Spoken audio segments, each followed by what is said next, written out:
Plan is to do things like this. Mike, my plan is to do things like this.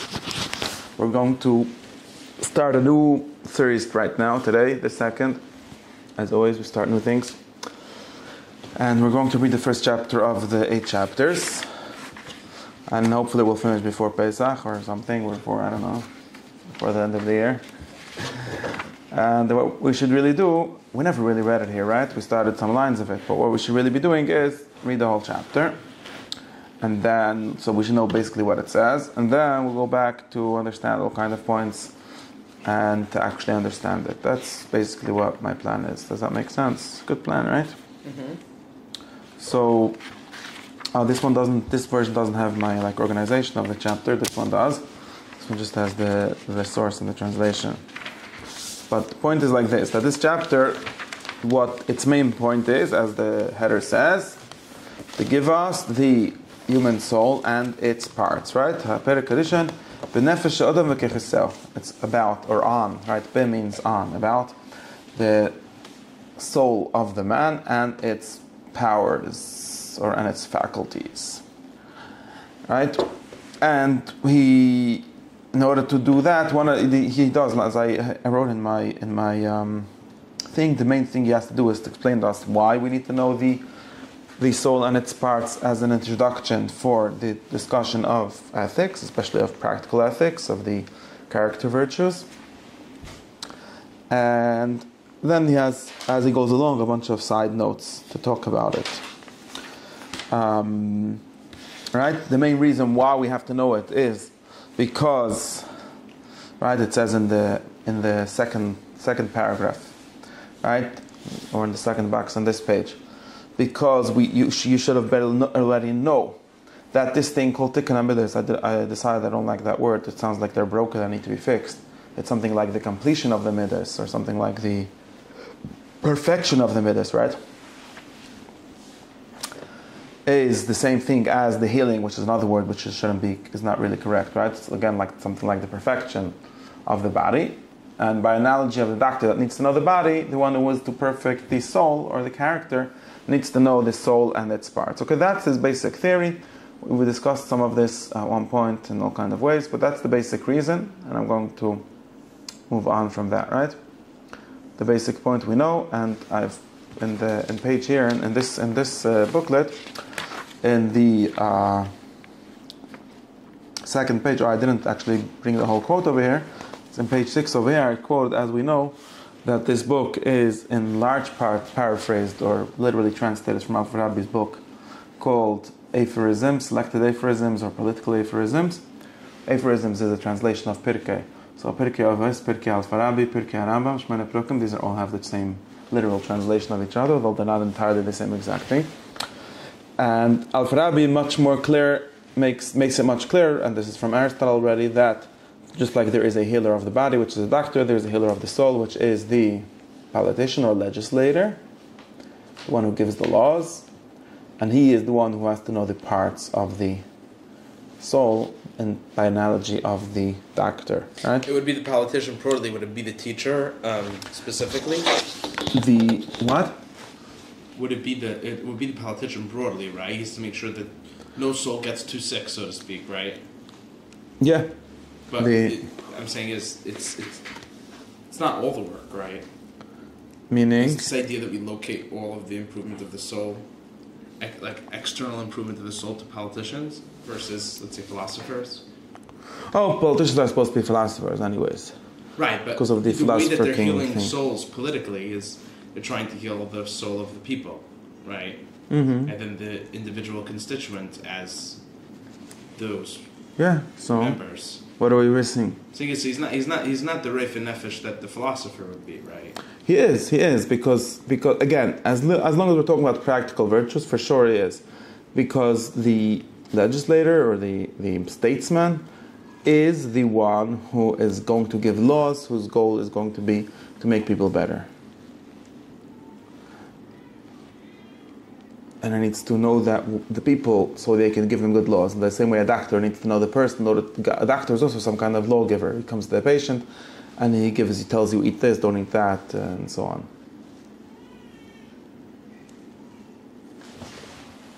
What are we missing? That he's not a teacher of truth. A politician is also going to be a teacher of truth. Ultimately, in this formulation of the politician who's also a prophet and also a philosopher. But the thing for which you need to know things is, as we discussed at length, both Aristotle's understanding of ethics as a part of politics and Al-Farabi's understanding of this, they're all the same. That I think laws should guide us towards, in the sense, the perfection of the soul. Yeah. And not just keep us away from Hurting each other. No, not just hurting each other, but not just to keep us away from the edge cases, meaning. No, of course not. Laws have a positive... They have positive connotations that still aim at something preventative, right? No. That's not the Platonic or Aristotelian theory of laws. I know, but does the politician in his political role render the philosopher superfluous in that sense? He is the philosopher here. This is a different question of the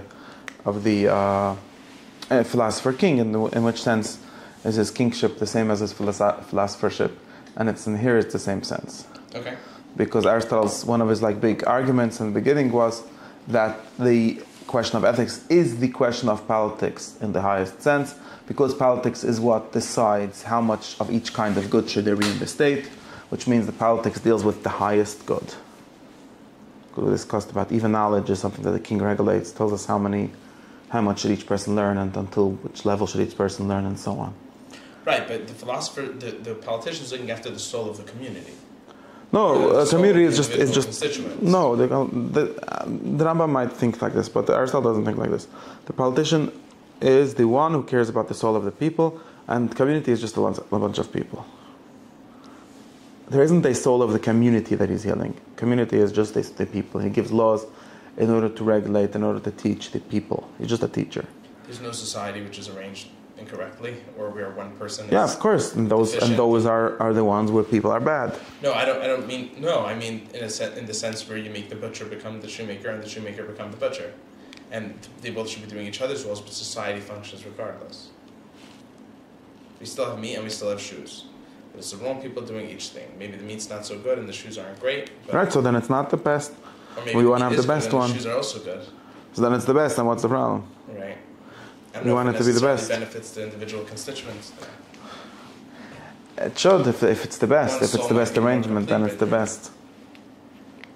Yeah, if we're considering it before we begin, impossible for individual souls and the community to come into conflict. No, they don't believe in the concept of the conflict. We discussed this at length at some previous class.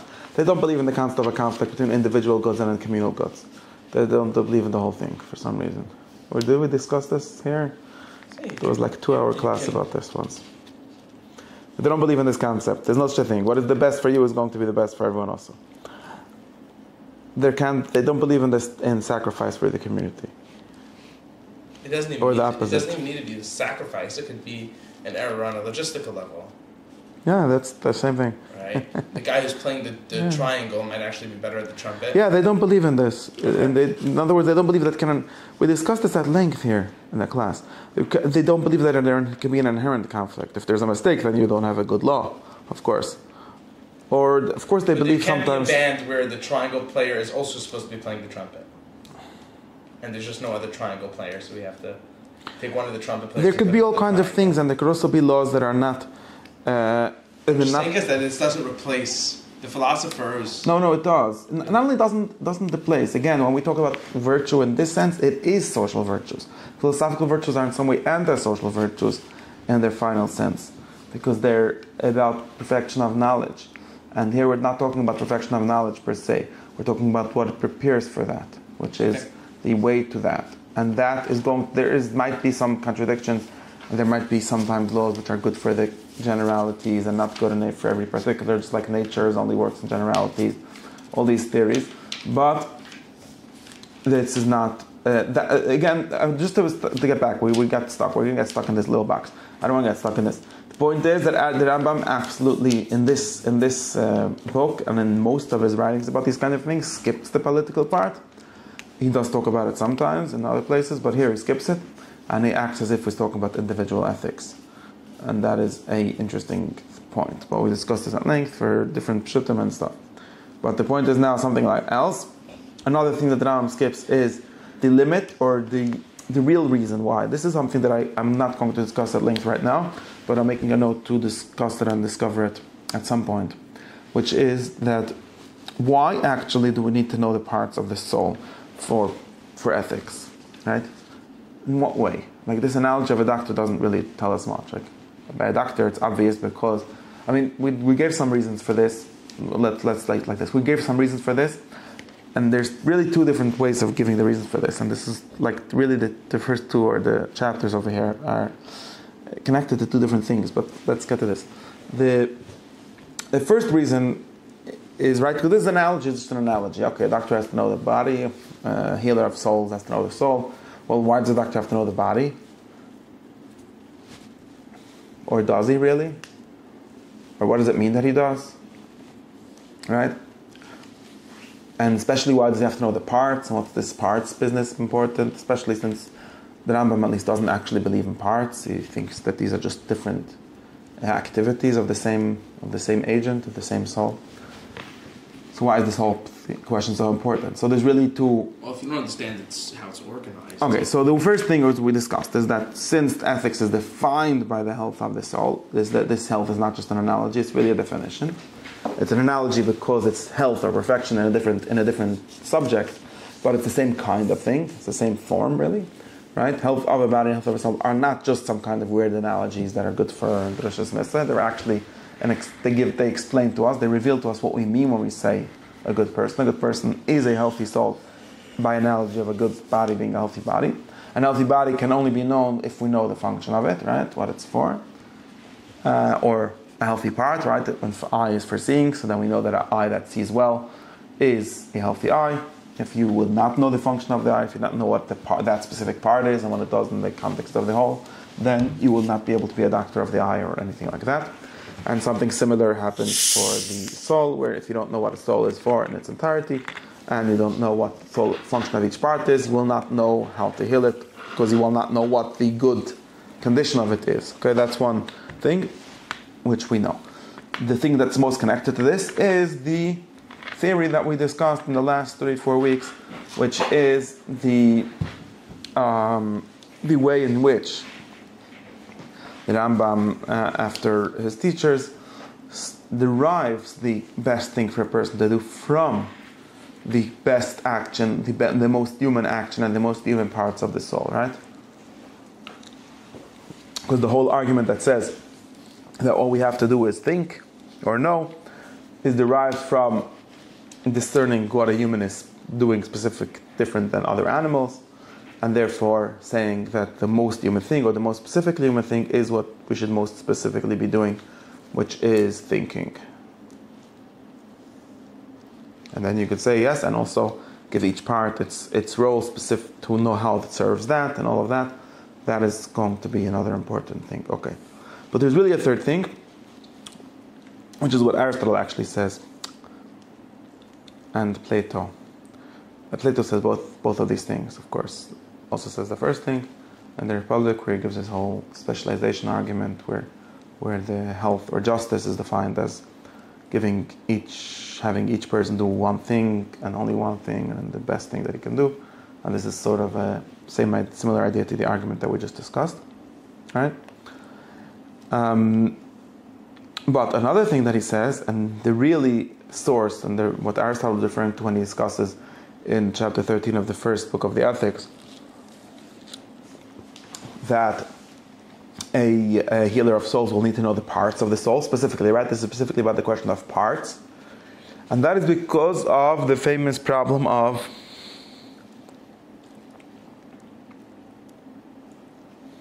people not doing what they want, or people not doing what they think they want, or people not doing what they believe, or people not doing what they should be doing, right?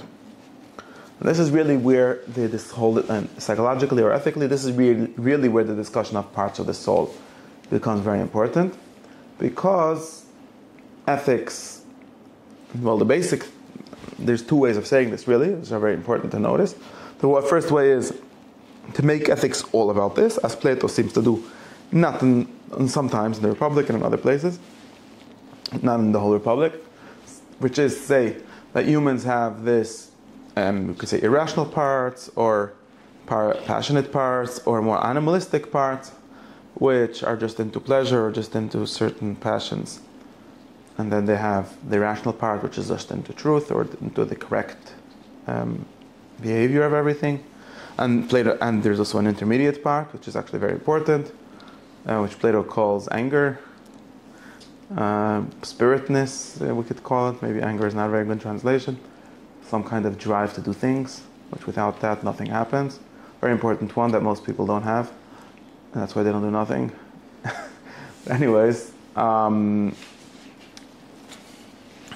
that and Plato's whole theory is that the good person is the one who has his spirit serving his reason and not his passions. Something like this is the 3-part model of the soul from the Republic. Other places he has a more simple 2-part model of the soul. Certain passions is just to be disconnected from the rationality, right? Yeah, in other words, you're you don't need it to go back and be like, so a person, the body wants food, so a person has, let's say, passion for food or appetite, right? And that appetite, if it's not rationally, there's both. But the stomach doesn't care, right? If it cares in the sense that it won't survive if it's not fed. But when Plato, we'll get to that clear. In the basic sense, when Plato is talking about the lowest part of the soul, he's not talking about your literal stomach. He's talking about your need for right. enjoyment or something like that. And it does care. And when he's talking about, which this is like the simple people in the city, and then when he talks about your spirit, which are the fighters, the auxiliaries, he's talking about when we discussed also this, all of these are Aristotle, we discussed the physical need for food. Right. This is a different way. These things connect, but they're not the same thing. What I'm presenting now is not that. That is what I'm presenting now is just simply that some people, in one sense, because we have these contradictions, right? I want to be good and I also want to enjoy my life, and sometimes I only do this, and sometimes Spirit is what would arrange those in. I only do that. No. And then there is something else, which is, you could see it as a third thing, which is the drive. I call it the drive to do something. The drive to do something. Sometimes and Plato connects it with honor. We could call it in modern terms like drive to achievement. Which would orient the desire. That's just the power, right? No, wait. And the way Plato thinks of it is, you can have the fighter serve the mind, serve the most rational part. You're not going to be fighting with anyone.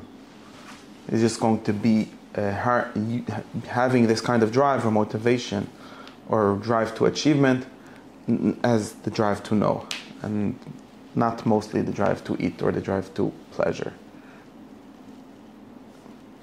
This is like the thing that turns, the thing that can be here or can be there. Or orients it. Yeah, but his main thing is not orient. It's not about, at least in this kind of presentation, it's not about orienting. Of course, if it's going to be that, you're going to eat in the correct amount, which allows you to think and so on. And let's say this passion, if we shouldn't stay on this too long, we can move on. Shouldn't stay on anything too long, but yeah.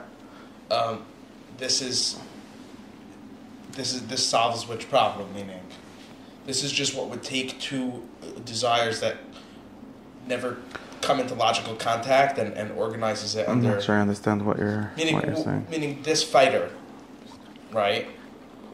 What's insufficient about having the interests of the body and the interests of the soul, let's say, be to the extent, I guess that's the arbiter. What would the soul? It's not really arbitrary. It's another power. A third thing. There's 3 souls. Plato sometimes says there's 3 souls. There are 3 different things that people do, or 3 different powers. One is like we need to do things. Another one is we need to enjoy ourselves, and another one is we need to know the truth. Which things you do depends on. And the need to do things is sort of a neutral in the sense of what it needs to do. It's a different thing. Well, it's connected to certain things, like he says, it's connected to the drive to honor. But then the question is what the correct honor is, and so on. And what's pulling the drive towards one versus the other? That's the will of the drive itself. So sometimes one of these 2 things will be using it. Why? Because it will be niskaber on the other one? In what sense does it use it? Again, if the drive is going to be fighting for the mind. The fighter works for is arbitrary. Like, how does that work? Yeah, that's what education is for, to make it fight on that side. And what then? It doesn't need to be there then, because you can. Okay, we have to read it over there. But what I'm trying to get at is not to get it stuck in this. Okay. I'm trying to get at is that the drive, the motivation for this kind of parts of the soul theory is mostly psychological, or what we call logical, but ethical, right? Freud would have different names for these three parts, but it's basically talking about the same kind of conflicts that people notice. Because people are conflicted within themselves, which is weird. If you would have one soul, it seems to be hard to explain, and because it's hard to explain, it's also hard to work with. Internal conflicts that people have. How can I do one thing, I want the other, like what's going on here? And therefore, one way of answering this question was to say that there are three different souls, or three sort of independent powers, which therefore can draw you into different directions, and therefore the justice, or being a good person, would consist in managing these powers to conform with each other, or the right one should win, however you exactly present it. That's why the parts of the soul are important. So not because of the more metaphysical reasons, which are also the underpinning of ethics in the sense that we discussed, but just purely for the ethical reasons, right? And if you think about it, this would lead the external ethical reasons, what you end up being as an ethical person after. Practically ethical reasons, right? In other words, if you want to have an explanation or a teaching of how to become a good person, you need to have an account of the conflict within a person and how to deal with them, right? It's not really a scientific question at all in this sense. If someone would come, this is what Aristotle's point is when he says we only need to know the parts of the soul to the extent in which it's relevant to ethics. If someone would come to tell you, and you know that we've actually opened a laboratory and we've opened up a person's soul and found that there isn't these three parts, you're just imagining them, that makes no difference. So I'm still imagining them, I still need a way to deal with them. Or the opposite, or if someone come and say that there's not really three parts, there's six parts, and they're divided in a different way, whatever it is. All these things are relevant because the most important thing for this drive, for this source of talking about the parts of soul in the context of ethics is just that people have conflict, and therefore, you could have the most simplistic version, which Plato has in different places.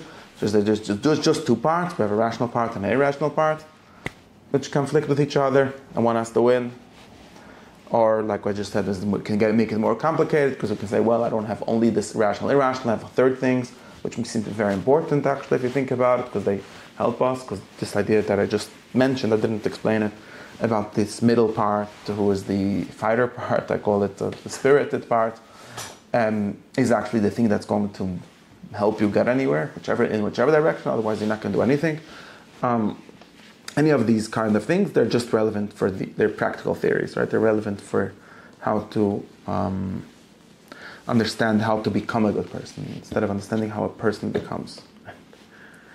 Can I run this for one more second? You could try.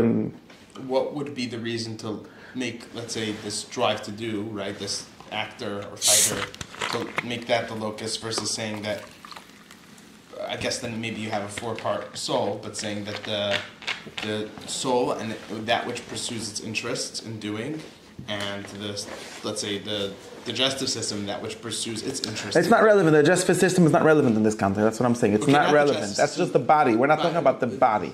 We're only talking about the soul now. The soul in the sense of the thing that we're interested in educating. That's all we care about. That's why this system, this kind of way of thinking, for example, will entirely ignore body. Right, so why not the irrational?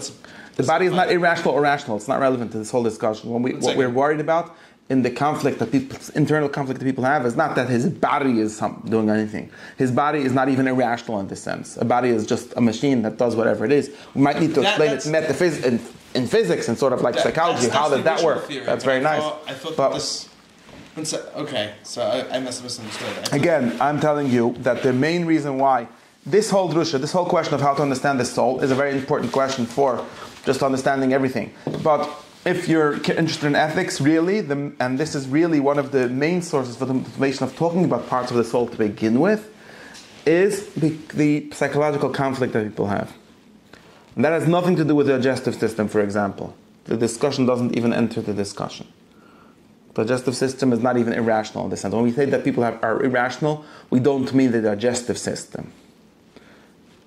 Because we mean that that I sometimes want to just eat all of the ice cream. That's not my digestive system speaking. Right. So unless, we could argue where it's from, but that's not what I care about. That's not what I'm trying to figure out. Meaning, let's say a person's want for food, right? And then you have a person's want for wisdom. And then you have this third part. A want for honor. That wants for honor. I'll call it that, yes. Okay. And who it wants to honor, the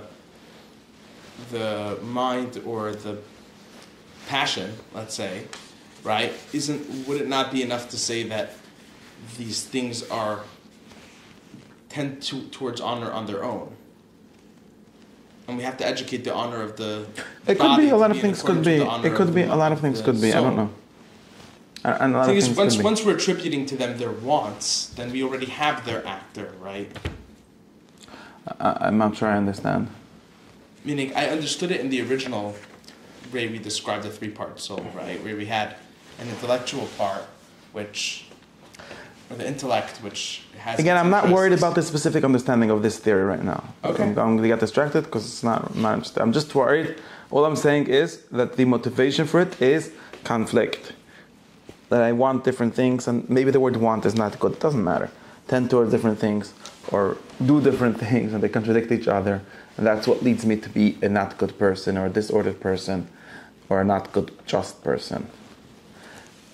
And therefore, any theory of humanity, by the way, this is true, any theory of how to become a good person worth anything has to talk about conflicts that people have. This, for example, what's her name? No? What's that British lady's name that wrote the novels? Anyways, Platonist lady, who says that the reason why she can't accept any of these like British ethical theories is because they seem to not believe that people have internal conflict. The sovereignty of the good, that's the book Murdoch, Iris Murdoch. Iris Murdoch has a lot of discussions of ethics, and one of her big points is one of the things that leads us away from some kind of like the kind of ethics that they used to teach in the British universities where she went and when she was younger, is all these theories of like the greatest good for the greatest amount of people, or existentialist theories. She basically is against utilitarian theories and existentialist theories. And it says the weird thing about both of these is that they never read Freud. And by Freud she means Plato. In other words, the same kind of discussion of how people have all these dark impulses or bad drives, and they have also good drives, and go figure out how to deal with this. And all of these like very nice modern theories which tell you exactly how your obligation is, or what's the greatest good is, or how you should choose on your own whatever life you want, whatever it is, they all seem to like ignore some basic fact of human psychology, and therefore seem to not be very useful to real people. They're useful for constructing some theory of what ethics should be, but not useful for training, for education. And in this sense, it's very true. And in this sense, anyone that's going to talk about education in an ethical sense needs to have some understanding of these parts of the soul in this sense, in the sense of the internal conflicts that people have. Now, you can have many different theories of it. The Freudian theory is not the same as any other theory, although they all tend to be discarding the same kind of basic conflicts, but how to organize it makes a big difference. That's the point here. Now, Aristotle also, this is Plato very explicitly, both Plato and Plato talk about this, sort of derive the different parts of the soul, as is relevant to ethics. Again, you could say that there's 10,000 parts because each finger has some power. That's not what I'm caring about. They both derive it from the existence of internal conflict. And again, it's not important here if you say, well, that's crazy because I want different things at different times or different things at the same time. That doesn't make me into two different people. Fine, that's not our discussion here. To which extent it's different people, or the Tanya says it's two different souls, or it's one different soul. These questions are not very important. You have to at least acknowledge the existence of this. If you want, that's why we call it parts or souls or whatever it is, doesn't make a difference. That's what Aristotle says explicitly. The Rambam does involve us in the metaphysical discussion here, where he gets into this whole discussion of are they parts or are they not parts, but that's explicitly non-Aristotelian and he didn't take this from Al-Farabi either. That's because of his metaphysical commitments, in my opinion. Many people have tried, we discussed this also, many people have tried to claim that the Rambam has an ethical point here. I don't think so. In other words, if the ethical point is that you have to arrive at some completeness where all the parts cohere with each other, then thank you very much. Nobody ever disagreed with that. Even the biggest Platonists that think there are separate parts. So that's not the question. Okay.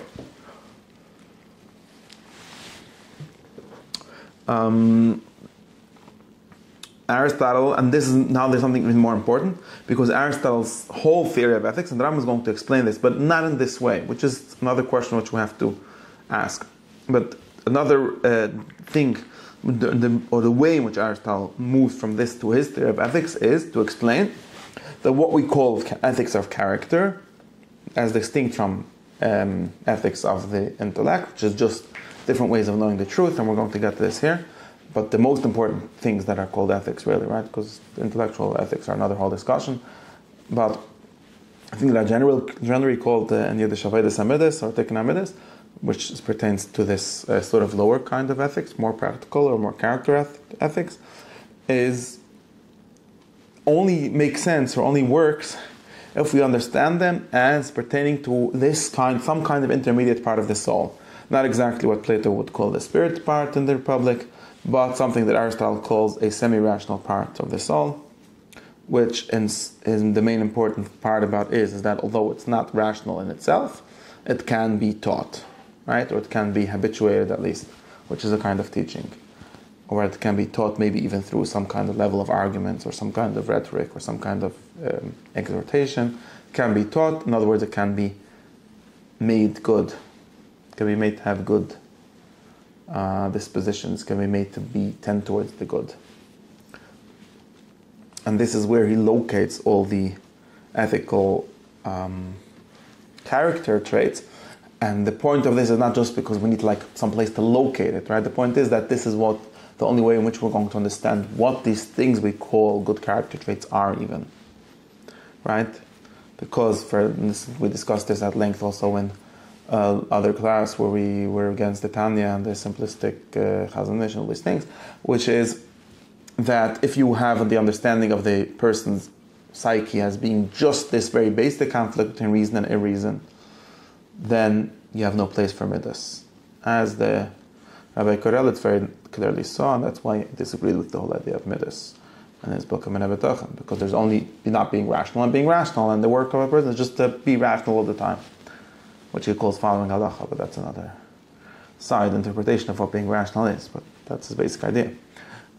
But since this is not correct, because the model of a person, as their argument shows, or as the experience shows, is that people are more complex than just being rational or rational. There's also some sense, we could call it a part of the soul now. If you want, you could call it a sense in which a person is. Doesn't make a difference. There's another part of the soul which is not irrational, but also not rational either. And that part makes all of the difference. And that part can't be, right? Just ignoring it is not going to help you. Because, we could discuss what happens if we just ignore it. And we just try to always just directly organize everything by this just being rational. Good question. Maybe you just become less of a person because you ignore a whole part of your soul. Or maybe it's just not going to work because maybe the reason doesn't actually have direct control over the whole person that needs to go through this. We can think of why we can't just ignore it, but in any case, that's not the strategy that Aristotle works with, or anyone that talks about midas. Since there's this part, this is the part in which we have the discussion of the middle way, all these things, they only belong to this part. Okay, so these are the 4 different reasons why... Which is educated by training. Yeah, that's the part which we're going to train. These are 4 different reasons why 4 different reasons for what I called here the first point or the second point in this chapter, which is why we need to know the parts of the soul before we talk about ethics. Number one was that's the definition. Number two was, I forgot. What was number two? I didn't count. Number two was that, and more specifically for that definition, that the specific part of the human soul, which is defined as human, is what's going to show us the ultimate goal of the human soul. Right? And the third thing was that the basic idea of psychic conflict is something that you need to take into account for any good, interesting theory of ethics, unlike all kinds of different theories that don't ignore that.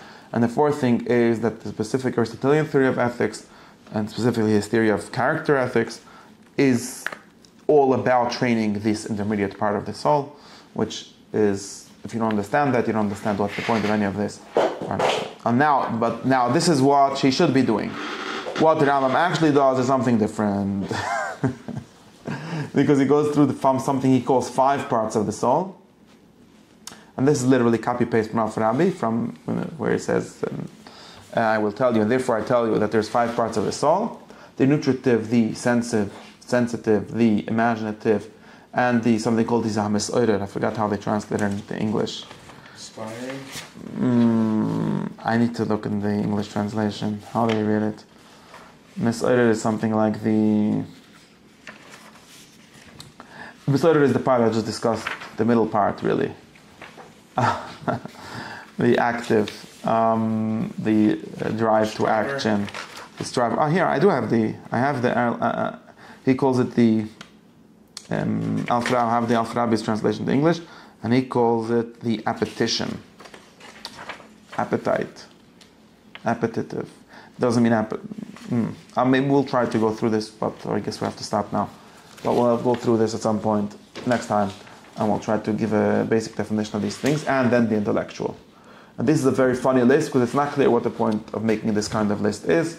It's not Aristotle's list. It's not Avicenna's list. It's Al-Farabi's list, as far as I can tell. Specifically in this book, maybe in other places he has himself different lists, because there's different reasons, right? You remember that, for example, 5 seconds ago, the Rambam quoted doctors that said that people have 3 souls, right? Tivis, chiyunis, v'nafshis, natural, animal, and soul, I don't know, psychic. And those correspond more or less to what we usually call vegetative soul, moving soul or animal soul, and intellectual soul. And that's a 3-part division of the soul, which is a Aristotelian division, actually. Here we have a 5-part division of the soul, which is not Aristotelian, or it's not in Aristotle. Is it not intelligible organizationally? Why? It's not clear to me, or maybe we have to make clear why one would care about these 5 things specifically. Well, or why would someone say this is the summary?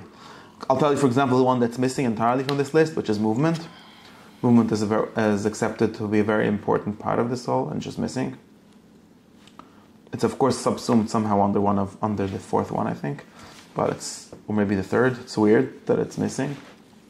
Aristotle, when he has this list, has this precise list in one place, and he gives us list of 5 list thing, and he has movement instead of imagination. Okay, that's one reason, one interesting thing. And also, again, so in what sense do we say that there's... what kind of movement is motivated by what? All movement? Well, self-movement is one of the defining things of animal souls. Okay, self-movement could also be motivated by different... Everything again, so you could call everything however you want. What is the point of... No, I mean it simply in the sense that these 5 parts, at least, again, not necessarily studying them in depth, but what I understood us to say is like in a 3-part soul, it's typically either one or two, right? Either Hazan or either Zan or Margish, right? Depending on the 2 ways that we spoke about earlier. Plato seems to start at. If you want to care about the again the 3, there's a lot of 3 different. I'm trying to get with when Plato's 3-part soul has nothing to do with the body. All of them are about psychic conflict. Okay, Aristotle's 3-part. When Aristotle talks about 3 kinds of souls, he's talking about something entirely different, which is because of his ways of organizing it. He's talking about in which ways we can say that these are like whole kinds. In other words, which kinds are found in nature separate from the others, right? Remember, we find in nature vegetable souls which don't have higher, so-called higher powers than that, things that only eat and grow. We start seeing those things that eat and grow but also move, right? Now, anything that also moves, just to be clear, anything that moves also has senses and also has imagination. The 2 and 3 here go together. Doesn't have the fourth thing, or it's not in that definition, but it's not relevant. But that's just a side thing. But that's his definition. Then we find things that also think, which are humans. And that's one. But just because the motivation for this kind of separation is just that. It's not purely that we look. It's not. Well, it's a kind of metaphysics. It's not. What it's not is, let's look at a human, for example, and find the best way of counting his faculties. Because when Aristotle goes to count humans' faculties, he ends up with different lists.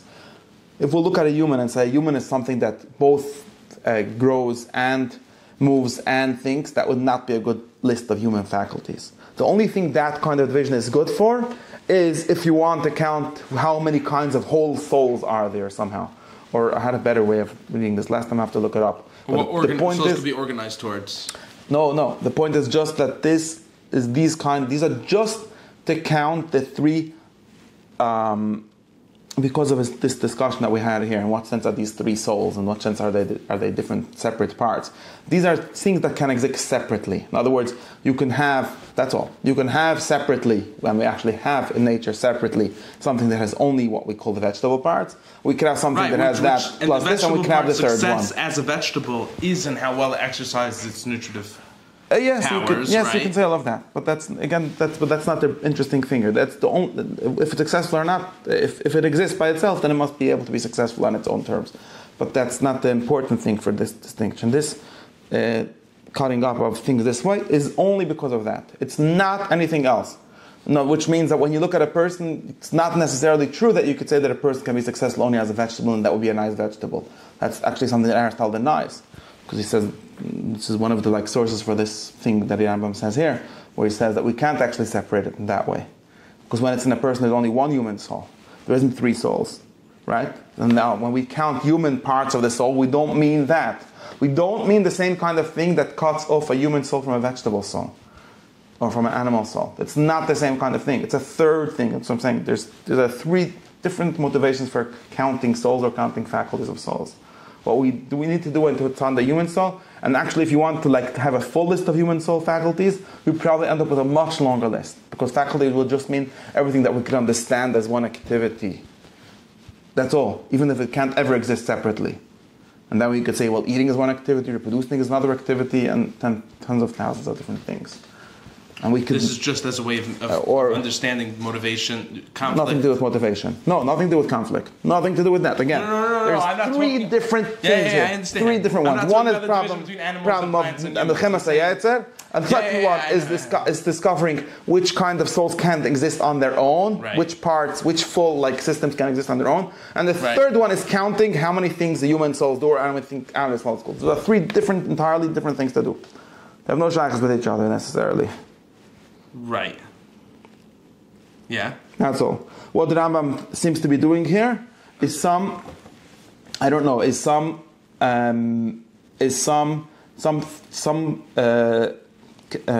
mixing up of the first and the third thing.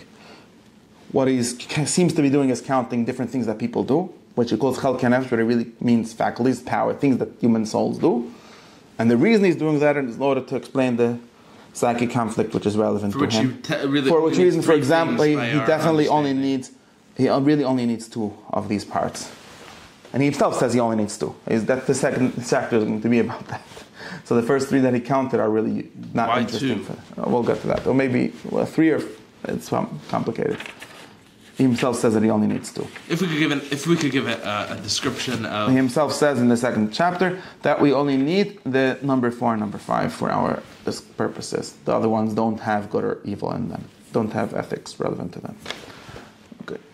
And that's what he says explicitly. And this is based on Aristotle, who says that ethics are about the intellect or the half-rational soul. But there's no ethics about the irrational parts, under which you can count as many parts as the body as a doctor can describe. including the imagination, which is just the bodily power here. Well, you have to at least reference a third part. Which third one? No, you don't. Whose interests the middle part would be acting in accordance with, if not. No, the Rambam doesn't have the whole story in any case. That's Plato's story. Aristotle doesn't have this whole fight story ever in this way. No. I thought we discussed the middle soul as maybe I don't remember and I have to go back and review those classes, but I thought at one point we had discussed the middle soul as what would act in the interest of one part or the other. That's what we said. That is the Platonic theory. Aristotle's theory doesn't really work that way. He does talk about this like middle part, which is where he locates ethics. Right, but he doesn't worry about something fighting against it. That's not because that part is not relevant to ethics. Not fighting against it, but precisely because it's not rational. There's nothing to do to it. There's nothing to do with it, and therefore there's no ethics. There's no good. There's no good or bad. You don't educate what. So it's not relevant in the sense. You educate the bad. I'll explain you. And you're going to read this. You're going to read this. You're going to read this in the second chapter explicitly. You should read it. There is no good and bad in eating. That's what the Rambam says. That's what Aristotle says also. And right. Aristotle doesn't say it. But there's good and bad in organizing your day around eating. Yeah, I've said it, but that's not the eating doing it, so it's not relevant to ethics. I understand. That's not relevant. Everything is relevant. Also, your house is relevant to ethics. And I know, but according to Aristotle, even your bank account is relevant to ethics. But that's not what we're... But I mean, which interests... area of the soul in which you should be interested in. Yeah. If you're interested in ethics, you don't need to understand anything about that. But I would not know anything about ethics. I know, but I mean educating the middle soul what not to act in accordance with. Let's say the overindulgence of food, right? Yeah, but it's not... Again, if there's a tendency toward overindulgence, well, that tendency doesn't live in the food part of the body. Correct. That tendency lives also in the middle part. Right. But so you need to know nothing about the first part. What do you need Absolutely to know? Nothing. You even need to know about the third? You don't even know about... No, you only need to know about this part in the Galen right? The third one you need to know for the higher ethics of the intellect. Oh, okay. But the lower one... Ours. Oh, yeah. You need to know it because then it's another discussion that actually has a doubt. You don't need to know it for its own sake. In the second chapter, there's a discussion about this. If we need to know if there's ethics of the intellect. He comes down and decides that there is, but we need to know if there's ethics of the intellect as it's relevant to ethics of the midas. It's not relevant. No. Oh, okay. No. So I'm saying meaning the basic part of the soul is as equally irrelevant as the intellect. Not equally irrelevant. Depends what you mean relevant. Okay, we're going to get to this in the third part, in the second chapter, where he's going to say this exactly, discuss this, why it's relevant. Now I'm just asking you a question. Why? I was only saying that the beis faculty would be relevant as far as subject matter. It's not relevant. It's not relevant. It's not relevant. Again, that's still not relevant. Which means that I don't know why in the world he would tell me about this. I mean, it's nice to know. He doesn't need to tell us about the fifth either. There should just be something called He does. No, he does. He does. Because he is interested in educating that one also. Of course, because he needs you to know that a complete person is not just someone that has good characters, and a good person is also someone that has knowledge. That would be wrong. And then, meaning there's nothing about the seichel that is involved in the education of the Messiah until it's completed. Right? Again, all of it is about the Messiah. None of it is about the sichli until we get to that. Okay. But that's fine. But it's not about the zon. Okay, if it's about none of those things, then I'm okay with it being about none of them. I'm just not okay with it being about one and not the other. It's about 2 out of 5. That's what the Rambam himself says, not me. That's what he. Okay, you're disagreeing with him. No, I'm trying to understand the way which he talks. Okay, the way he thinks it's about 2 out of 5, in the sense that the good and bad, in the sense that he's caring about, exists in those 2 parts. And it's actually a little weird to talk about bad. Not functioning properly. No, good and bad as in there being choice that you should be educated, and then it's a little weird. That's why he actually has he says educated to operate properly. He says that there's actually a question about this because it's kind of weird to talk about the mind operating properly and improperly. Right. It's a problem. So that's why it's a limit, and he's a little confused about this, and we have to discuss this in the second chapter. It's true that the most important part is what he calls here the fourth part, or what we would call the middle part, in a normal discussion that didn't confuse us with 3 parts that are irrelevant. We would call this the middle part, but here, since we just gave us 2 more parts which are irrelevant, we call it the fourth part. And someone needs to tell me the secret of why we got this list of all 5 parts in this chapter, when it seems I'll explain you better than my question. this makes us think. You're getting always into details of the theory, and I have to just give very overview, which makes us think that the reason that the like motivation of this chapter, or the motivation of the doctor of the soul needing to know, is just like something that you should know how it is. It's not true. You don't need to know how it is.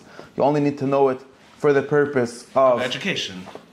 Yes, and like I said, you mostly need to know it for not even for the psychological, for the theoretical reasons of like which prove the correct ethics, which I discussed in my first and second reasons for this, which a lot of classes here were about. Really, you only need to know it.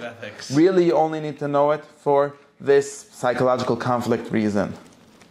Effective ethics, how to make decisions properly, right? In this way. At least, or even now to understand what to do with this thing of called a person that doesn't know what he himself wants and conflicts with itself, which you have to be able to solve. You have to be able to do something about this basic problem in dealing with human beings, that they conflict with themselves.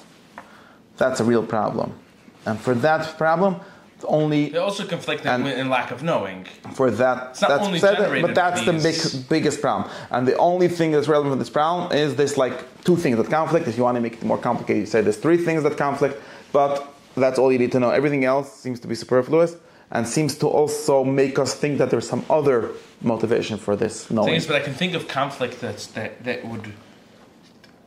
And I don't know if this is maybe ignoring the overall aspect of the theory, but I could think of conflicts that would need to be resolved by splitting this middle faculty into one or two other faculties. He didn't split the middle faculty into other faculties. He just added three lower faculties in this sense.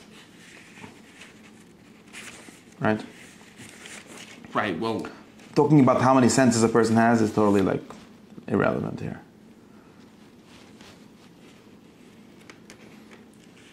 Unless he's tasting food incorrect. If he's tasting food, there isn't any tasting food incorrectly. That's the point. There isn't. If there would be, it would be not in the food part. It would be in the appetitive part, whatever you want to call the fourth part here. Right, masochistic drive or whatever. Maybe there is, but that's not right. So, anyways, that's something that we have to figure out, or at least we have to know what he's saying. Okay. I don't think I fully understand this yet, but I'm going to review. Enjoy.